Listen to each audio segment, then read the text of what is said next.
इसके पहले वीडियो में हम लोगों ने जैसे पढ़ा था कि यूनिट के बारे में हम लोगों ने सभी पढ़ लिया। तो अब हम आज जो बहुत इंपॉर्टेंट टॉपिक है, बहुत ही इंपॉर्टेंट, ये बच्चों के लिए जो तैयारी कर रहे हैं, प्रिपरेशन कर रहे हैं, आईआईटी और नीट की तैयारी कर रहे हैं, उनके लिए बहुत ही इंपॉर्टेंट टॉपिक है।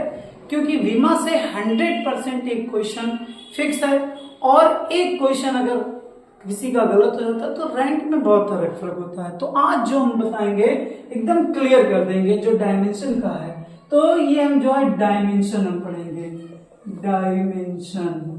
डायमेंशन का चैप्टर पढ़ेंगे, यानी विमा। तो सबसे पहले हम विमा की परिभाषा, डिफिनेशन हम देखते हैं। इसका विमा होता क्या है? विमा यानी डायमेंशन जो हमारा है वो है क्या? तो डायमेंशन की परिभाषा हम देखते हैं, मूल मात्रकों पर जितना घात होता है उसे उस राशि का विमा कहते हैं। विमा कहते हैं। पहला, the power of the fundamental unit is known as dimension. By dimension is known as dimension. The power of the fundamental unit is known as the dimension. मूल मात्रकों का पे जितना घात होता है, तो यहाँ पे देखिए मूल मात्रक का यूज हो गया। तो मूल मात्रक के बारे में हमने पढ़ा था कि मात्रक जो हमारे होते हैं वो 3 प्रकार के होते हैं। मात्रक 3 प्रकार का होता है। पहला होता है फंडामेंटल यानी मूल मात्रक, और हमारा दूसरा जो हमारा होता है व्युत्पन्न मात्रक यानी डेराइवल यूनिट। तीसरा हमारा होता है कॉम्प्लीमेंट्री यानी हमारा होता है पूरक मात्रक। तो मूल मात्रकों में हमने बताया था कि ये होते हैं 7। पहला होता है द्रव्यमान यानी हमारा मास, एक बार हम रिवीजन कर लेते हैं मास। दूसरा होता है लंबाई यानी लेंथ भाई। तीसरा जो हमारा होता है समय यानी टाइम। तो ये हमारा हो गया। चौथा जो हमारा होता है ताप यानी टेम्परेचर। और जो हमारा चौथा हमारा होता है, पांचवा जो आता है विद्युत धारा, जिसको कहते हैं इलेक्ट्रिक करंट। और जो हमारा पांचवा हमारा जो पॉइंट होता है वो प्रकाश की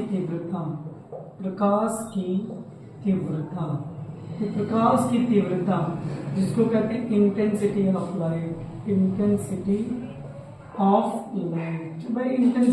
लाइट। और जो 7वां होता है वो लास्ट होता है अमाउंट ऑफ द सब्सटेंस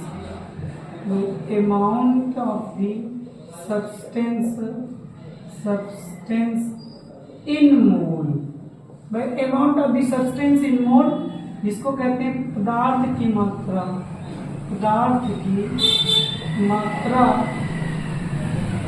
मोलों में, जो हम पहले पढ़ चुके हैं, पदार्थ की मात्रा मोलों में। और व्युत्पन्न इन्हीं सभी मात्रकों से बनता है, उनको हम व्युत्पन्न मात्रक कहते हैं। और कॉम्प्लीमेंट्री यूनिट यानी सब प्लेस के लिए हमने बताया था 2 होता है। एक होता है कोण यानी जिसको हम कहते हैं एंगल, और एक हमारा होता है घन कोण जिसको हम कहते हैं सॉलिड एंगल। भाई घन कोण होता है सॉलिड एंगल। ये दोनों हमारा क्विकली रिवीजन हो गया। तो हमने कहा जो डायमेंशन की बात करते हैं तो डायमेंशन हमारा होता है the power of the fundamental units is known as the dimension, या हम कहेंगे मूल मात्रकों पर जितना घात होता है उसको हम कहते हैं विमा, और इसको एक सूत्र से प्रदर्शित करते हैं उसको हम कहते हैं विमीय सूत्र। तो विमीय सूत्र है डायमेंशनल फॉर्मूला। तो डायमेंशनल फॉर्मूला लिखने के लिए हम किसका नंबर 1 विमीय सूत्र लिखने के लिए यानी डायमेंशनल फॉर्मूला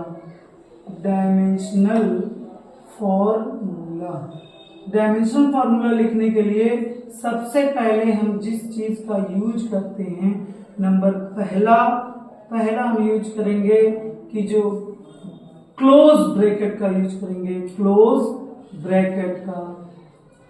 ब्रैकेट का हम यूज करेंगे जिसको हम कहते हैं बड़ा जो ब्रैकेट है इसका। दूसरा हमारा क्या होगा, जो भी हम लेटर का यूज करेंगे, लेटर यानी अक्षर का यूज करेंगे वो हम कैपिटल लेटर का यूज करेंगे, वो भी इसके अंदर।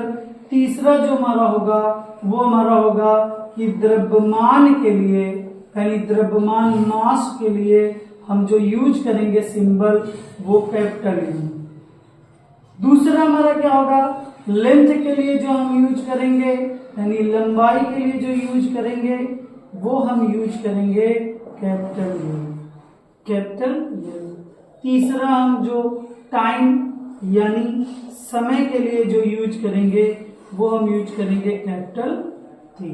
चौथा हम टेम्परेचर के लिए जो यूज करेंगे ताप के लिए जो यूज करेंगे वो हम यूज करेंगे या तो थीटा या तो के। और चौथा जो हमारा होगा, चौथा जो हम यूज करेंगे विद्युत धारा के लिए जो हम यूज करेंगे यानी इलेक्ट्रिक करंट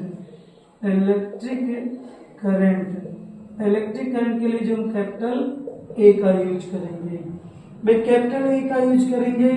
मैक्सिमम जो हमारा होगा वो ज्यादातर इन्हीं के अंदर जो हमारा आएगा, और जितनी विमा का प्रयोग हम करेंगे वो कैपिटल लेटर। पहला विमीय सूत्र लिखने के लिए हम जिसका प्रयोग करेंगे वो क्लोज ब्रैकेट का यूज करेंगे। अक्षर यानी जो लेटर का यूज करेंगे वो कैपिटल लेटर होगा। तीसरा जो मेथड यूज करेंगे यानी द्रव्यमान के लिए कैपिटल एम, लेंथ के लिए कैपिटल एल, टाइम के लिए कैपिटल टी, और टेम्परेचर के लिए या तो थीटा यूज करते हैं या तो के यूज करते हैं, और विद्युत धारा के लिए ए यूज करते हैं कैपिटल ए। ये हमारा मूल मात्रक है। मैक्सिमम और भी है लेकिन हम मैक्सिमम जैसे पदार्थ की मात्रा मोलों में उसके लिए हम म्यू का यूज करते हैं, लेकिन हम अभी जनरली इन्हीं बातों पे डिस्कस करेंगे क्योंकि मैक्सिमम इन्हीं के अंदर सारे विमीय सूत्र आ जाएंगे। तो एक छोटा सा एग्जांपल लेते हैं। पहला हमारा हो गया, पहला है वेलोसिटी। पहला हमने लिया वेलोसिटी यानी इसको कहते हैं वेग बराबर होता है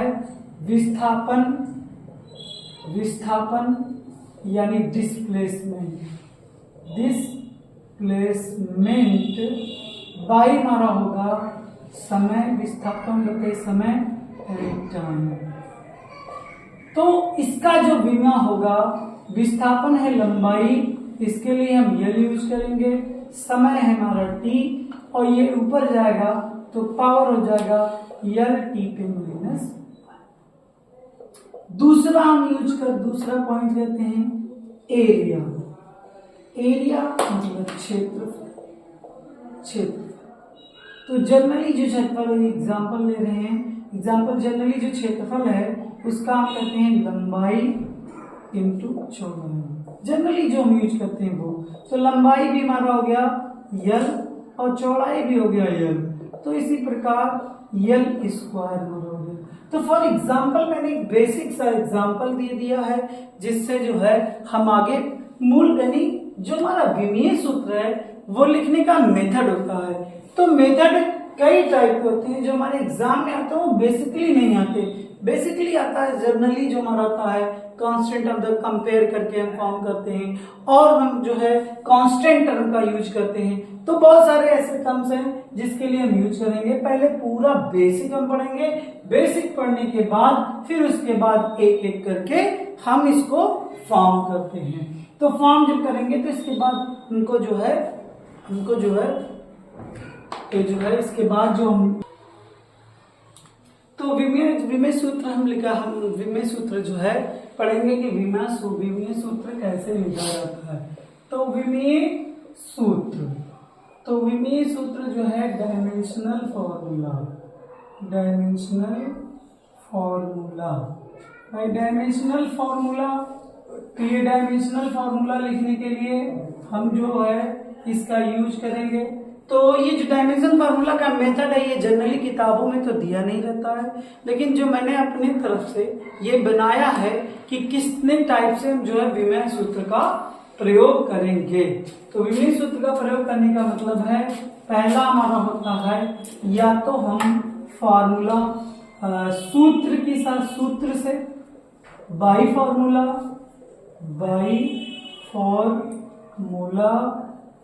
दूसरा हमारा होता है या तो हम यूनिट मात्रक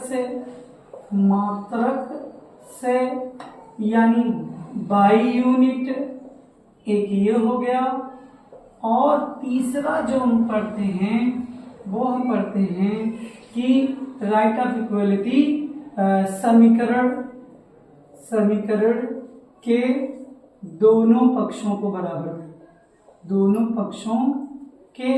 करके भाई बराबर करके इसको हम कहते हैं राइट ऑफ इक्वलिटी कहते हैं। राइट ऑफ इक्वलिटी का रूल हम अप्लाई कर देंगे। जो हमारा चौथा हमारा होता है अचर पदों की विमा, ये हम पढ़ेंगे। Dimension of the constant terms, dimension of the constant term by dimension of the constant term, ये हमारा है। इन चार के बेसिस पे जो है हम पढ़ेंगे। ऐसा जनरली किताबों में तो दिया नहीं है, किसी चीजों में दिया नहीं है, और हम इसी की बेस पे हम पढ़ते हैं। एक एक करके मैं समझाऊंगा कैसे क्या आता है। तो पहला हम पढ़ते हैं सूत्र की सहायता।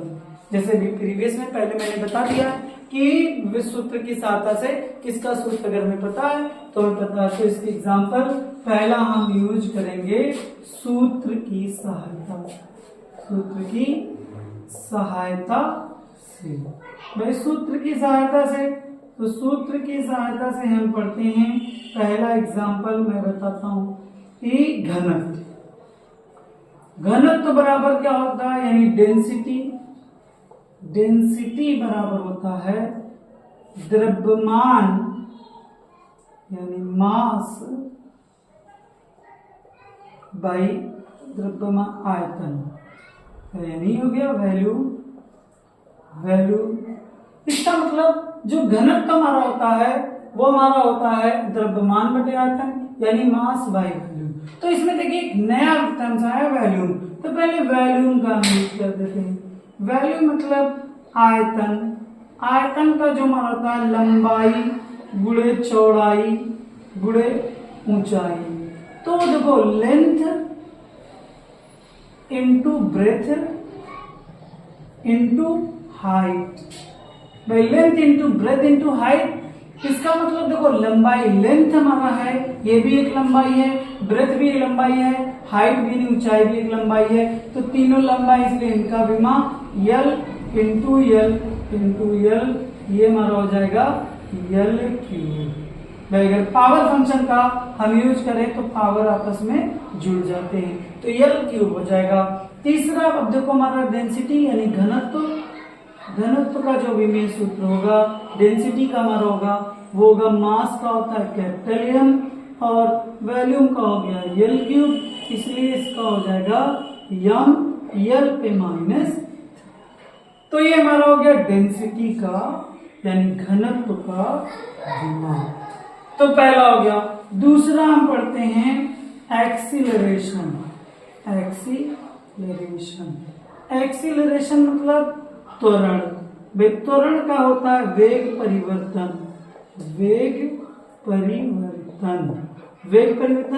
Change in velocity by time कह देंगे। तो टाइम मतलब समय, ठीक। Change in velocity and time.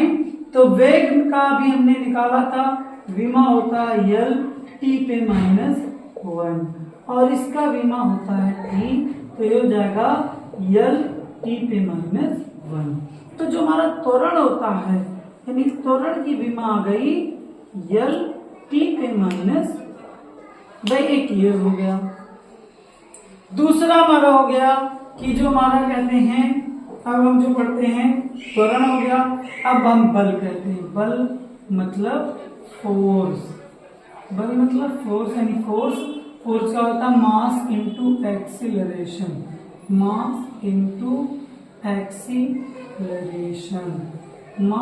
Acceleration. इसका मतलब होता है द्रव्यमान गुणे त्वरण। द्रव्यमान गुणे त्वरण यानी बल का जो विमा, अभी मैंने द्रव्यमान का हमने माना है यम और त्वरण की विमा हमने यानी एक्सीलरेशन की विमा है L t पे -2। ये हमारा हो गया यम L t पे बल हो गया। बेसिकली हम पढ़ते हैं। अब बल होने के बाद फिर अब हम पढ़ते हैं कार्य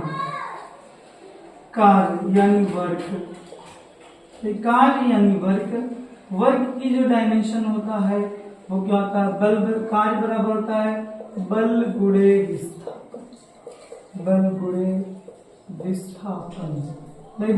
विस्थापन।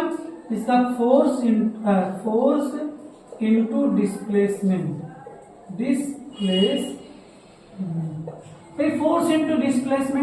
फोर्स का हमारा हो गया यम L t पे -2 और डिस्प्लेसमेंट का हो गया, ये यूनिट है L, तो इसका जो विमीय सूत्र होगा यम L स्क्वायर t पे -2। हमारा हो गया बल। अब कार्य हो गया, तो इसका मतलब अब हम पढ़ेंगे जो है शक्ति का मात्रा। शक्ति यानी पावर। शक्ति का हो गया पावर। अब पावर का हमारा कहते हैं P बराबर W/T यानी कार्य बटे समय। पावर का जो होता है कार्य बटे समय यानी पावर W/T। और इसका डिफिनेशन हम आगे और पढ़ेंगे, भी बहुत सारा चैप्टर है। तो कार्य का जो विमीय सूत्र में पढ़ा है यम L स्क्वायर t पे -2 और बाई हो जाएगा टाइम t। तो अगर हम विमीय सूत्र निकालेंगे तो यम L स्क्वायर t पे -2 यानी ये शक्ति का जो विमीय सूत्र है ये हमारा भाई। छोटी चीजें हम पढ़ेंगे, भी बड़ी चीजें नहीं, भी छोटी चीजें पढ़ेंगे। तो एक होता है हमारा संवेग यानी मोमेंटम।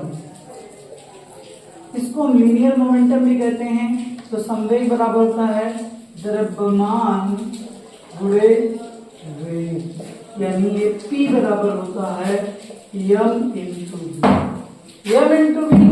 P बराबर जो हम पढ़ते हैं द्रव्यमान का होगा यम और इसका होगा L t पे -1। तो हमने पढ़ा यम L t पे -1। ये हमारा हो गया संवेग का।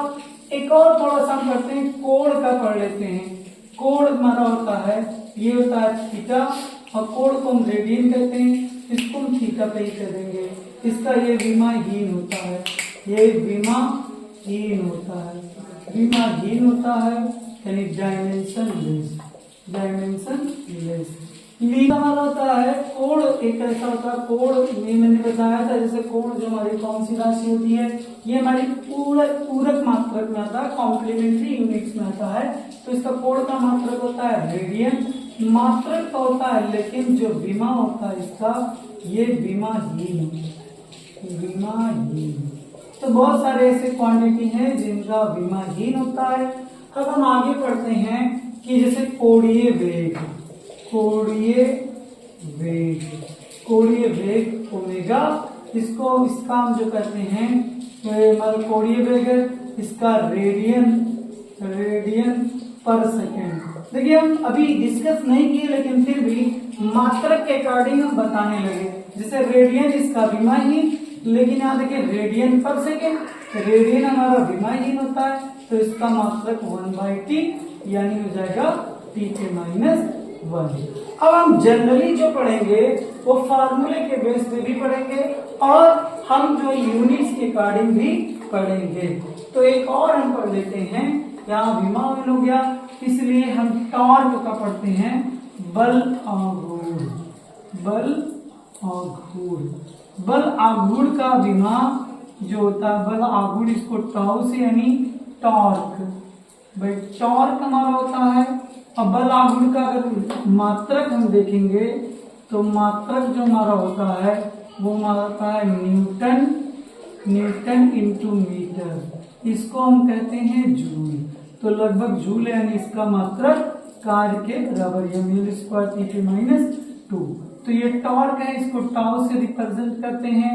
तो देखो टॉर्क की विमा, और हम फर्दर ऐसा भी कहते हैं कि जिन जिन की विमा इक्वल होती है, लगभग यूनिट अगर इक्वल होगा तो उसकी विमा भी इक्वल होगी। जैसे कार्य है, कार्य का मात्रक यहाँ पे बताया नहीं था, ये हमारा होता है जूल, तो कार्य का मात्रक जूल यहाँ पे हो गया। बल गुणे विस्थापन, बल का मात्रक न्यूटन और इसका मात्रक मीटर, तो ये दोनों न्यूटन मीटर है, तो इसका मात्रक हो गया कि बिल्कुल एकदम सेम है जूल। तो टॉर्क का भी वही सेम विमीय सूत्र होगा जो हमारा वर्क का विमीय सूत्र होगा। तो ऐसे बहुत सारे विमीय सूत्र हैं और हम पढ़ते हैं भी बहुत सारा फार्मूला जो 11th का है, सारे विमीयों को हम इसका यूज कर लेंगे, इसलिए जो है पढ़ेंगे वो हमारा क्या होता है ऊर्जा। ऊर्जा, तो ऊर्जा यानी एनर्जी, तो एनर्जी जो हमारा होता है एनर्जी, ऊर्जा तो बहुत सारे रूप में हम लोग पढ़े हैं। ऊर्जा बहुत एनर्जी, जैसे sound is another energy, heat is another form of energy and light is another form of energy. जितने एनर्जी होंगे, ऊर्जा जितने होंगे, ऊर्जा यानी जूल, इसका लगभग जो मात्रक होता है वो जूल होता है। तो जब जूल होता है तो अभी मैंने बताया है कि जो जूल का मात्रक यानी जिनका मात्रक सेम रहेगा, एक ही जैसा होगा, उसका विमीय सूत्र होगा। इसलिए ऊर्जा का कहीं भी मात्रक होगा जो विमीय सूत्र होगा वो mL² t के -2 होगा। अभी देखो हमने कितने 3 क्वांटिटी पढ़ी, 3 मात्रक पढ़े। पहला हम कार्य पढ़ा, बल आघूर्ण पढ़ा और ऊर्जा। देखिए इन तीनों का जो विमीय सूत्र है वो एक समान है। समान होने का रीजन एक ही है क्योंकि उनका मात्रक सेम है। अब हम मैंने बताया था जैसा फॉर्मूले के साथ साथ हम मात्रक के आधार पर भी विमीय सूत्र हम इसमें इंक्लूड करेंगे, इसको सॉल्व करेंगे। तो जैसा कि अब कोणीय संवेग, अब हम करते हैं कोणीय मोमेंट ऑफ जड़त्व आघूर्ण, जड़त्व आघूर्ण की विमा, जड़त्व आघूर्ण की विमा, ये moment of inertia, moment of inertia, भाई मोमेंट ऑफ इनर्शिया इसको हम कहते हैं जड़त्व आघूर्ण। यानी इसके लिए फॉर्मूला I बराबर होता है mr²। I है मास, r होता है perpendicular distance from the rotational axis, यानी r जो हमारा होता है गुणन अक्ष से लंबवत दूरी होता है। तो इसका दूरी ही है और ये द्रव्यमान है तो m का m होता है, दूरी का l² होता है, तो यहाँ हो गया ml²। यहीं पे हम पढ़ते हैं घूर्णन त्रिज्या, घूर्णन त्रिज्या, घूर्णन त्रिज्या, और इसको कहते हैं radius of gyration, radius of gyration.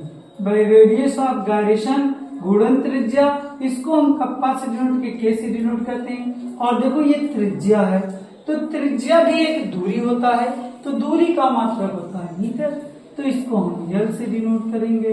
अब यहाँ पे आता है कोणीय संवेग, कोणीय भाई संवेग, कोणीय संवेग यानी एंगुलर मोमेंटम, एंगुलर मोमेंटम, भाई एंगुलर मोमेंटम कोणीय संवेग फॉर्मूला देखते हैं कोणीय संवेग का। तो जे बराबर होता है आई इंटू ओमेगा। ओमेगा हमारा था कोणीय वेग को, आई होता जड़ता गुण, जड़ता गुण का हमने विमा निकाला है, ये होता है यम यल स्क्वायर, और जड़ता ओमेगा का होता है टी पे -1। तो जे का जो विमीय सूत्र होगा वो होगा यम यल स्क्वायर टी पे -1। ये हमारा हो गया कोणीय संवेग का मात्रक। तो इसमें टार्क, जड़ता गुण, कोणीय संवेग, रेखीय संवेग हम लोगों ने पढ़ा।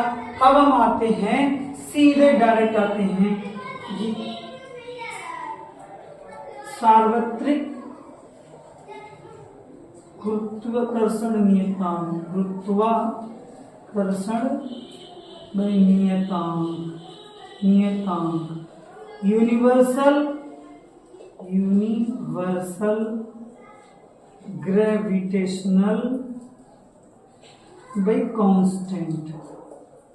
इसको हम कैपिटल जी से डिनोट करते हैं। तो आते हैं कैपिटल जी का डायमेंशन फॉर्मूला हम रीड करते हैं। कैपिटल जी के लिए हम फॉर्मूला एफ जो गुरुत्वीय बल होता है वो होता है capital G M small M by capital R का स्क्वायर। तो जी बराबर होगा F into R square by M into M. अगर हम मात्रक देते हैं तो इसका होता है न्यूटन, इसका होगा मीटर का स्क्वायर, इसका होगा केजी इंटू केजी। तो जी का जो डायमेंशन हो यम मीटर स्क्वायर और केजी का स्क्वायर। हमने मात्रक फॉर्म कर लिया तो न्यूटन का होता है यम यल टी पे -2 और मीटर का होता है यल स्क्वायर, और यहाँ से केजी का होता है कैपिटल एम का स्क्वायर। तो एक कैंसिल हो जाएगा, पावर एक कैंसिल, तो ये हो जाएगा यम पे नीचे पावर होगा यम पे -1 और यल 1 और 2 3, यल पे 3 और टी पे -2। तो ये हमारा हो गया सार्वत्रिक गुरुत्वाकर्षण नियतांक का गुरुत्वाविमीय सूत्र। तीसरा हम पढ़ते हैं, नेक्स्ट पढ़ते हैं। नेक्स्ट में हमारा आता है गुरुत्वीय विभव, ग्रेविटेशनल पोटेंशियल। भाई ग्रेविटेशनल पोटेंशियल इसको कहते हैं गुरुत्वीय विभव। तो गुरुत्वीय विभव की जो विमा होती है फार्मूला पढ़ते हैं जी एम बाई आर। तो जी की विमा हम लोगों ने अभी जस्ट पढ़ा जी विमा। तो जी की विमा होती है यम पे -1 यल क्यूब टी पे -2। मास का होता है यम और आर त्रिज्या है तो यल हो जाएगा। तो एक यम से यम का पावर हो गया 0 और यहाँ यल एक सब्सट्रैक्ट होगा यल पे 2 टी पे -2, या इसको लिख सकते हैं यल स्क्वायर टी पे -2। तो गुरुत्वीय विभव की जो विमा होगी यल स्क्वायर टी पे -2। पहला हो गया। एक और गुरुत्वीय क्षेत्र, भाई गुरुत्वीय क्षेत्र ग्रेविटेशनल फील्ड। गुरुत्वीय क्षेत्र आई या ई बराबर होता है एफ बाई एम। एफ का होता है न्यूटन, इसका होता है केजी। तो न्यूटन का हो गया यम यल टी पे -2 और बाई हमारा हो गया यम। तो यम कैंसिल और देखो ये हो गया यल टी पे -2। तो यहाँ पे ध्यान देने की बात है यल टी पे -2। तो यल टी पे -2 मैंने हम लोग पहले पढ़ चुके हैं या मैं पढ़ा चुका हूँ। जो ये होता है त्वरण की विमा। तो जनरली जो क्वेश्चन पूछ जाते हैं ऐसे बेसिकली पूछ लेंगे कि which of the following is the dimension is equal to the dimension of the acceleration. तो जिसमें दे देगा गुरुत्वीय क्षेत्र यानी ग्रेविटी, इनमें से कौन सा त्वरण के विमा के बराबर उसकी विमा होगी। तो इसमें गुरुत्वीय क्षेत्र भी रहेगा। तो हम गुरुत्वीय क्षेत्र को टिक कर सकते हैं क्योंकि उसका जो विमा होता है वो त्वरण यानी एक्सीलरेशन के डायमेंशन के इक्वल होता है। तो ये हमारा गुरुत्वीय क्षेत्र। लास्ट में आते हैं इलास्टिसिटी यानी हम प्रत्यास्थता, एक चैप्टर होता है 11th में, तो प्रत्यास्थता की विमा हम पढ़ते हैं। तो गुरुत्वीय तो coefficient of elasticity, coefficient of elasticity, इस इलास्टिसिटी इसको जानने से पहले प्रत्यास्था गुणांक, प्रत्यास्थता गुणांक इसको हिंदी में कहते हैं, और इसका होता है stress by strain, stress by strain. तो स्ट्रेस बाय स्ट्रेन यानी इसको कहेंगे प्रतिबल, प्रतिबल बटे विकृत, प्रतिबल बटे विकृत। भाई प्रतिबल बटे विकृत तो भी हम प्रतिबल नहीं पढ़ेंगे, प्रतिबल पढ़े नहीं तो सबसे पहले हम एक और पढ़ लेते हैं यहाँ पर दाब। दाब P बराबर होता है F बटे E, तो ये हो गया न्यूटन बटे मीटर का V। तो न्यूटन का विमीय सूत्र होता है m L T पे -2 और इसका होता है L स्क्वायर हो जाएगा। तो ये कैंसल, एक L कैंसल, L जाएगा ऊपर, L पे -1 T पे -2। तो ये हमारा दाब का जो विमीय सूत्र है वो ये हो गया। ऐसे सेम प्रतिबल होता है, प्रतिबल भी होता है हमारा F P यानी होता है प्रतिबल बराबर यानी स्ट्रेस बराबर F बाई A, यानी विमीय सूत्र होगा m L पे -1 T पे -2। तो इसका मतलब एक चीज हो गया कि जो विमीय सूत्र है दाब और प्रतिबल, इन दोनों का भी विमीय सूत्र समान है। तो इन दोनों का भी विमीय सूत्र हम कभी भी ऐसा हो सकता है तो हम उसको ध्यान रखेंगे कि जब इक्वल दोनों का डायमेंशन होगा तो इन दोनों का इक्वल होगा। मात्रक भी है। अब विकृति, विकृति यानी स्ट्रेन, स्ट्रेन की बात करते हैं। तो स्ट्रेन की जब हम बात करेंगे तो ये होगा लंबाई में परिवर्तन, लंबाई में परिवर्तन बटे प्रारंभिक लंबाई होता है। इसका मतलब change in length, change in length by initial length. तो एक चीज हम ध्यान दें, यहाँ पे भी लेंथ आ रहा है, यहाँ पे भी लेंथ आ रहा है, यानी लंबाई यहाँ पे भी है और लंबाई यहाँ पे भी है। इसका मतलब ये हुआ कि दोनों लंबाई है और दोनों का अनुपात है। तो जब अनुपात होगा तो कट जाएगा, इसलिए इसका जो विकृति की जो विमा होगी, विकृति की जो विमा होगी वो होगी विमाहीन, विमाहीन। इसलिए विमाहीन यानी डायमेंशन लेस होगा, डायमेंशन लेस होगा। तो अब हम आते हैं प्रत्यास्थ गुणांक पे, प्रत्यास्थता गुणांक, प्रत्यास्थता गुणांक। भाई प्रत्यास्थता गुणांक की बात करते हैं यानी कोफिशिएंट ऑफ इलास्टिसिटी, इलास्टिसिटी। तो ये हो गया stress, stress by strain, stress by strain यानी यहाँ पे हमने बताया प्रतिबल बटे विकृत। प्रतिबल का विमा दाब के विमा के बराबर m L पे -1 T पे -2 बाई ये विमाहीन है तो कोई विमा नहीं लिखेंगे। तो इसलिए जो प्रत्यास्था गुणांक है, प्रत्यास्था गुणांक, प्रत्यास्था गुणांक जो हमारा होता है वो होता है m L पे -1 T पे -2। तो प्रत्यास्था गुणांक की अगर हम बात करते हैं तो प्रत्यास्था गुणांक चार प्रकार से हमने पढ़ा, तीन प्रकार का हमने पढ़ा है। पहला हम पढ़ेंगे यंग प्रत्यास्था, यंग प्रत्यास्था गुणांक, यंग प्रत्यास्था गुणांक। दूसरा हम पढ़ेंगे बल्क मॉडुलस, आयतन प्रत्यास्था गुणांक, आयतन प्रत्यास्था गुणांक एक ये पढ़ेंगे। और तीसरा जो हम पढ़ेंगे दृढ़ता गुणांक, दृढ़ता गुणांक, यानी तीन चीजें हम पढ़ेंगे। तो एक चीज मैंने पढ़ा यंग प्रत्यास्था गुणांक यानी ये कोफिशिएंट ऑफ यंग इलास्टिसिटी यानी coefficient of the bulk modulus of elasticity, young modulus of elasticity, bulk modulus of elasticity, coefficient of rigidity. तो ये तीन होता है।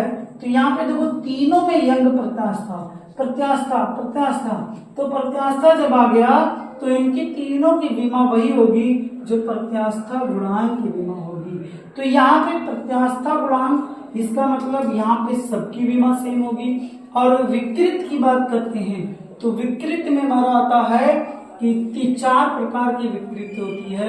एक होती है यंग, एक होती है लॉन्गिट्यूडनल अनुदैर्घ्य विकृत, एक होती है वॉल्यूमेट्रिक होती है, एक होती है शियरिंग यानी दृढ़, और एक हमारा होता है पार्श्विक यानी लैटरल। तो 3 देखो, शियरिंग, वॉल्यूमेट्रिक और लॉन्गिट्यूडनल, यानी इसको कहते हैं अनुदैर्घ्य विकृत, इसको कहते हैं आत्नात्मक विकृत, इसको कहते हैं अपरूपण विकृत, इसको कहते हैं पार्श्विक विकृति। तो सबके लास्ट में देखो विकृत आई है, सबके लास्ट में जब विकृत आई है तो यानी जो विकृत यानी जो स्ट्रेन की विमा होगी वही इन सबकी विमा होगी। तो यानी ये सब क्या होंगे, विमाहीन होंगे।